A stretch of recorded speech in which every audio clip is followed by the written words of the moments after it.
housemates, doon yung mas small ang sulat na yan. Tandaan, kay Big Brother galing yan. Pinoy Big Brother Gen 11, permit to enter! Oh my God! Pwede na kami bumalik sa bahay! Told you, mag-fall-in ang sulat. We all ran, kuya, to the living room. Nakakaramdam na ng aircon. Matapos ang masayang pagbabalik bahay, isa-isang ipinatawag ni Kuya ang housemates para sa isang mahalagang anunsyo. 6 na lang kayong natitirang housemates sa loob ng bahay ko ngayon. Bibigyan kita ng panahon para mas makapag-isip tungkol dito. Gusto kong malaman kung sino ang pinakakarapat-dapat na maging big winner hanggang sa pinaka-hindi karapat-dapat. Hihingin ko na ang iyong ranking. Marami po akong nabago at na-apply, napakita po sa mga housemate po, kuya. Ang rank 1 ko po, kuya, ay ang sarili ko po, kuya. Para po sa rank 1, kuya, ilalagay ko po yung sarili ko. Alam ko po yung effort na naibubuhos ko po dito, pa-weekly task man po. Rank 1 po is ako kasi kuya alam ko naman po sa sarili ko na madami na po akong napatunayan and also po kuya madami na din po ako na-improve lalo po sa aking ugali. Rank 1, kuya. I would put myself one of the few people that somehow represent this generation. I was willing to learn more dito sa bahay niyo po, kuya. Siyempre, sa rank 1 po, yung sarili ko po, kuya. Ito naman pagsubok dito na naharapin ko sa bahay niyo, kuya. Patuloy po ko lumaban, kuya. At naipakita ko din po yung totoong pagkatao dito sa bahay niyo. Ang rank 1 ko, kuya, is si Kai po, kuya. Dahil po sa contributions niya sa task po with her talent and intelligence po, I can't imagine the house without her, kuya. My rank 2 is Kuya JM po.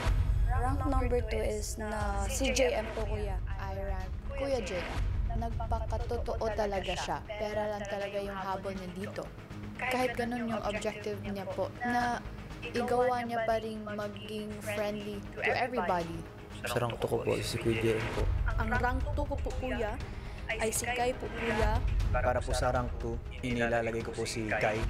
Rank 3 po, kuya, is myself po, Rain. Sa mga task po and sa household chores, hindi po nawawala yung ambag ko, kuya. And I make sure to give time po for each and every person po.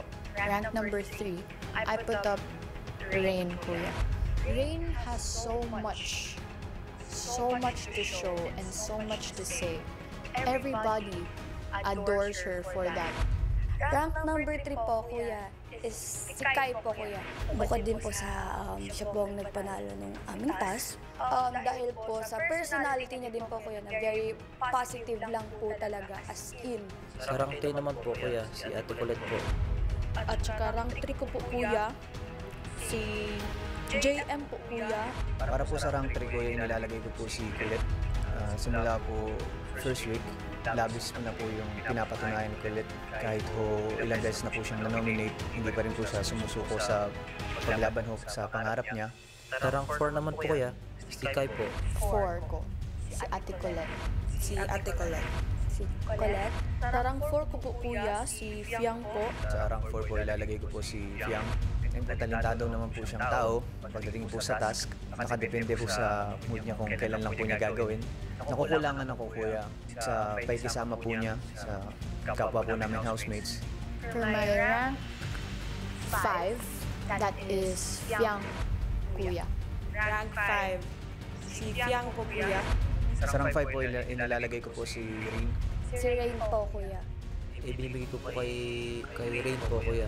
Rank 5 ko po, kuya, si Rain po, parang nakadepende po siya kay Kai po, kuya. Sa rank 6 po, nilalagay ko po si JP. Si JP. JP, kuya. JP po kuya. Siguro po kuya nakukulangan po ko sa kanyang pagsiseryoso. Ginagawa niya pong biro lahat. Si Fiang, kuya. Ako naman po siya sa pakikisama sa amin, ganyan. Ito lang po ang napapansin ko kay Fiang talaga, kuya. Hindi po talaga siya fair. Siya fair, kuya.